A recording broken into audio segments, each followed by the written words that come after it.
네, 여러분 안녕하세요. 자, 이 리플과 가상화폐 시장에 정말 중요한 연준 파월 의장의 잭슨홀 미팅이 이제 진짜 하루 앞까지, 그쵸? 하루 앞까지 다가오면서 시장은 크게 움츠린 상태에서 관망 모드에 돌입해 있는 상태인데, 이번 영상에서는 파월 의장의 스탠스와 비트코인의 긍정적인 전망이 어떠한 포인트인지 관련돼서 대응 방법과 어떤 이슈들인지 함께 살펴보도록 하겠습니다. 자, 뉴스를 보게 되시면 잭슨홀 미팅 앞둔 가상자산 시장, 비트코인 그리고 알트코인 관망 모드다 라고 얘기를 하고 있고요. 자, 이제 내용을 보게 되면 가상자산 시장이 이번 주 주요 이벤트를 앞두고 주춤하고 있는데, 오늘 22일 공개될 미국 연방공개시장위원회 FOMC 7월 회의록 이거 이제 진행이 됐죠. 그리고 20일 예정된 제롬 파월 연준 의장의 잭슨홀 연설을 앞두고 투자자들의 관망세를 보이고 있는 모습이다. 그래서 지금 저희한테 중요한 건 이제 내일 있을 20일 요게 이제 굉장히 중요하죠. 잭슨홀 연설이. 자, 그래서 제롬 파월 의장은 20일 오전 10시 잭슨홀 중앙은행 심포지엄에서 기조 연설에 나서고요. 시장은 파월이 어떤 어조로 향후 통화 정책을 설명할지 촉각을 곤두세우고 있다고 얘기를 하고 있고요. 주요 외신은 파월 의장이 지금과 마찬가지로 신중한 태도를 유지할 가능성이 가장 높다라고 얘기하고 있고, 가상자산은 전통 자산구보다 유동성에 훨씬 더 민감하게 반응한다. 비트코인이나 이더리움 같은 주요 코인의 가격은 결국 새로운 자금 유입 속도에 달려 있으며 이는 연준의 금리 정책 기조와 직결된다라고 얘기를 하고 있어요. 관세 부담과 높은 인플레이션이 이어질 경우 연준은 9월 금리 인하를 미루거나 완화적 정책에 신중을 기할 가능성이 크다라고 얘기를 하면서 이는 곧 높은 금리, 긴축 기조 유지로 연결되며 자금 유입을 줄여 가상자산 상승을 저해한다라고 얘기를 하고 있는 거죠. 자, 그렇다 보니까 투자 심리 위축 가능성도 높아진다라고 얘기를 하면서 만약 파월 의장이 잭슨홀 연설에서 긴축 기조를 강조한다라면 투자자들은 자연스레 위험 자산에서 멀어지는 결정을 하게 된다고 얘기를 하고 있고요. 반대로 완화 기조가 나온다라면 단기 반등의 불씨가 될 가능성도 있다라고 얘기를 하고 있는 거죠. 자, 그래서 이제 중요한 거는 이 파월, 그쵸?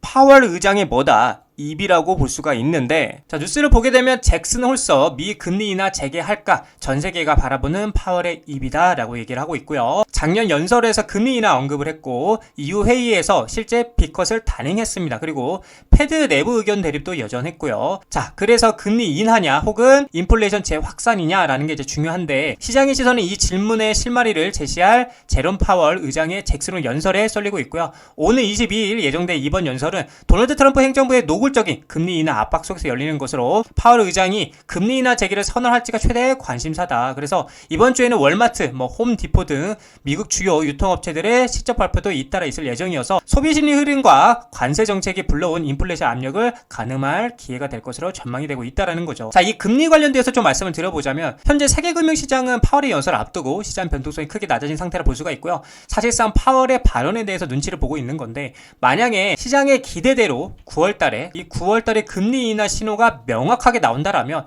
달러 약세 기대 그리고 위험자산 선호 심리가 강화되면서 이 리플을 포함해서 암호화폐 전반에 긍정적인 환경이 조성이 될 수 있다는 거죠. 반면에 파월이 연설에서 완화적 언급을 피하거나 상당히 중립적 매파적 스탠스를 유지할 경우에 금융시장 전반의 리스크 감소 성향이 위축되면서 리플과 암호화폐에 부정적인 영향을 줄 수도 있다는 겁니다. 자, 그리고 일반적으로 금리 인하 기대가 커지면요, 전통 금융보다 수익성이 높은 암호화폐 시장으로의 자금 유입이 늘어나는 경향이 있는데, XRP, 그러니까 이 리플도 예외는 아니라고 볼 수가 있겠죠. 특히나 XRP는 실물 자산 연계, 즉 RWA나 국제결제 등 실질 활용 사례가 강조되고 있어서 전반적인 투자 심리가 좋아지면요, 다운사이드보다, 그러니까 떨어지기보다는 폭발적인 반등 가능성이 더 긍정적이게 전망이 된다라고 보시면 된다는 겁니다. 자, 그래서 현재 시장은 잭슨홀을 앞두고 매우 신중한 상황이고요. 이 파월의 한마디가 앞으로 방향성, 그러니까 시장 방향성을 알려줄 수 있다라는 겁니다. 자, 그래서 지금 현재 제가 보는 관점, 이 관점은 잭슨홀 이후에 불확실성이 사라지면서 큰 반등이 나와줄 것이라고 저는 기대가 되고 있고요. 항상 말씀을 드리지만 무조건적으로 금리를 인하한다라고 호재는 아닙니다. 오히려 금리 인하의 기대감이 계속해서 유지가 되는 거, 이 유지, 그쵸? 유지가 되는 것, 즉 모멘텀이 계속해서 살아있는 게 장기적으로는 호재라는 겁니다. 이랬던 저랬던 어차피 큰 방향으로서는 상방은 유지된다고 말씀을 드리고 싶고요. 우리는 오히려 떨어지게 되면 계속해서 매집을 하면 된다라고 여러분들께 말씀을 드리고 싶은 관점입니다. 자, 리플 차트를 보게 되시면 역시나 제가 말씀드린 관점 그대로 진짜 똑같이 가고 있습니다. 다시 한번 4,000원자리를 돌파하고 일시적으로 그리고 말아 올리면서 지금 4,000원 위에 안착하는 그림을 만들어 가려고 움직임을 보여주고 있는데, 자, 이 모양 제가 계속 말씀드렸죠. 어떤 모양이에요? 역햇솔 모양이잖아요. 그래서 제가 이렇게 모양을 만들고 비비다가 이렇게 올라갈 가능성이 있다고 여러분들에게 계속해서 말씀을 드렸었는데, 자, 지금도 저는 여러분들 늦지 않았다라고 보입니다. 지금도 매수하기에는 굉장히 저는 개인적으로 매력적인 자리라고 보여지고 있고요. 사실 이 부분을 보면 약간 비슷해요. 여기 이렇게 하고 여기서 계속 어떻게 했어요? 비비비비비 하다가 크게 올라갔죠. 그래서 저도 여기도 마찬가지로 이렇게 하고 여기서 비비비비 하다가 이렇게 올라갈 가능성이 있다라고 저는 보고 있고, 그래서 지금 구간에서도 매수하기에는 굉장히 매력적인 자리다. 그래서 우리는 지금 의심하지 말고 내일 파월 의장의 잭스론 미팅이 끝나는 시점에 맞물려서 크게 저는 반등이 나와줄 거라고 좀 기대를 하고 있고, 그렇기 때문에 우리는 뭘 해야 되냐? 좀 더 공격적이게 매수를 해야 될 타이밍이다 라고 여러분들에게 말씀을 드리고 싶은 관점입니다.